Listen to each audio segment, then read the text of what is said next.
Let me start with a paradox. India's economy is growing rapidly. Stock markets are expanding. Millions of new investors are investing in mutual funds. Yet, the majority of household savings is still in Indian fixed deposit. Today, India's mutual fund industry manages over 70 lakh crore in assets. Every month, over 20,000 crores flows into mutual fund through SIP. Demat account have crossed 14 CR. And still, most Indian families still trust bank deposit over market instruments. Why is that? Are Indian family conservative?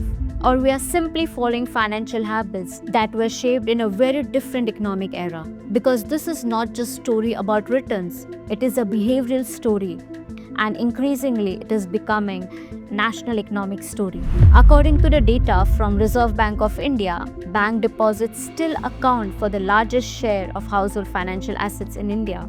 Very few households invest in mutual funds. Even fewer invest directly in stocks. In simple terms, even though India's economy is growing rapidly, most Indian families still keep their money in bank. And here is why this matters.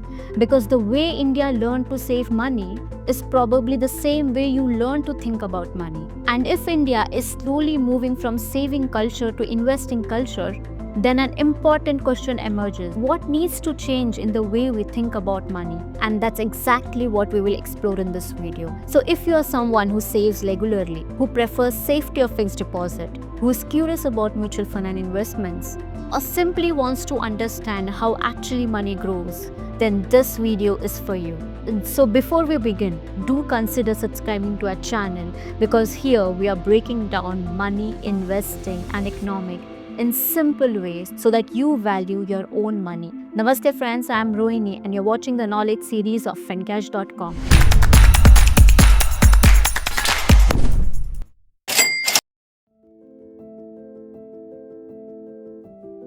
Financial behavior is built across generations. For decades, India functioned in an environment where capital markets were tightly controlled. Ordinary people had very little access to stocks. Economic resources felt scarce. Economic stability was uncertain. So the goal of saving was not to build wealth, it was simply to protect money. And that is why most people trusted instruments like banks' fixed deposit, post office savings schemes, provident funds, gold. These instruments offered predictability. In equity markets, in contrast, felt distance from everyday financial life. For most households, markets were seen as speculative spaces rather than wealth building platforms. That early conditioning shaped how multiple generations of India learned to think about risk. A fixed deposit offers certainty, that is, fixed income, fixed maturity, and fixed tenure.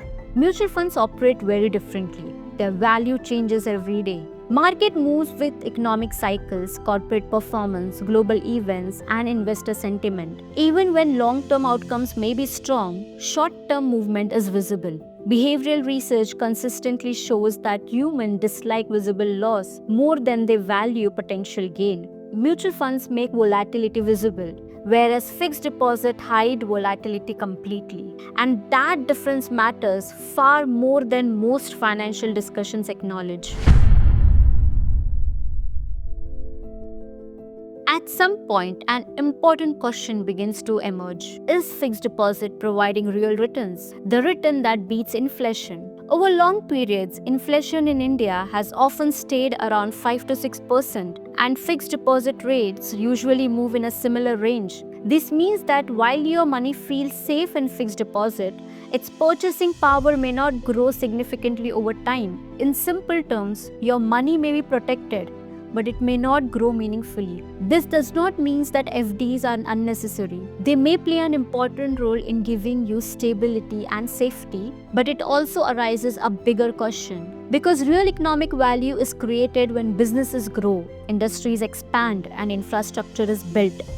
And capital market allows household savings to participate in that growth. Market-linked investments do come with volatility, but they also allow investors to participate in the expansion of the economy. When you put money in bank's fixed deposit, the bank do not just store your money, they use it to generate returns. They grow through your money. Bank lends it to businesses. They finance infrastructure projects.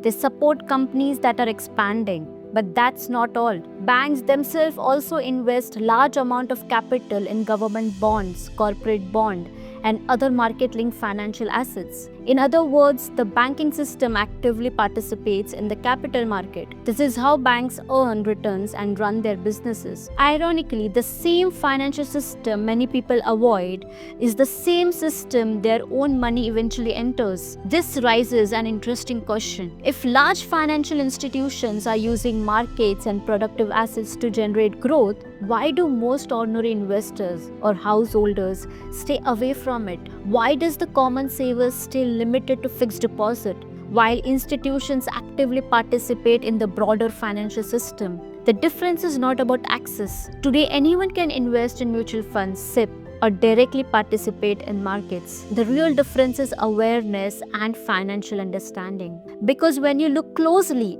even the money sitting safely in deposits eventually flow into the productive economy. The question is, do you only earn fixed interest, or do you participate in the growth that capital creates? Understanding this distinction changes the way you think about saving, investing, and financial participation.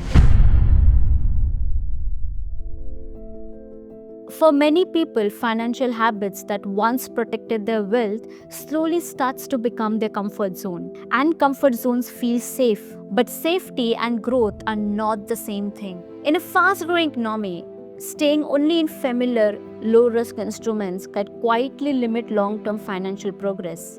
Because while your money is sitting safely, the economy is moving forward.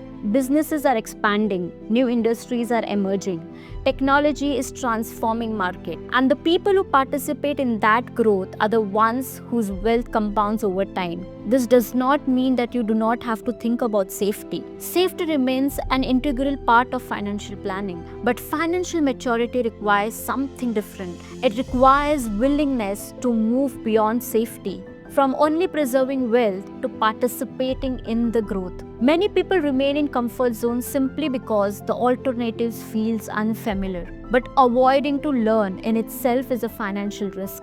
Because over a long period, the biggest financial risk is not market volatility. It is staying too safe for too long, while the economy continues to grow without you. Your financial life deserves more than protection. As we said, it deserves participation. The next phase of financial evolution is not about replacing safety. It is about expanding your financial understanding. India built a culture of saving long before it built a culture of investing. That culture created stability. But in growing economy, stability is alone not enough for long-term financial progress. Fixed deposit represents preservation. Capital market represents participation in economic growth. The future of Indian finance will not eliminate one in favor of the other, but it will increasingly require understanding of both. Because real financial maturity is not about choosing between stability and growth. It is about knowing when each of it matters. And when millions of households begin to make that shift, it does not just change personal wealth. It changes how an entire nation comes together to build an economic future. The question is no longer whether the market will grow. The real question is whether your money will grow with it. So it is your money, invest it wisely, take a bold step with right amount of safety and create a foolproof financial future for yourself. Because when you're financially strong, you have a peaceful sleep for yourself.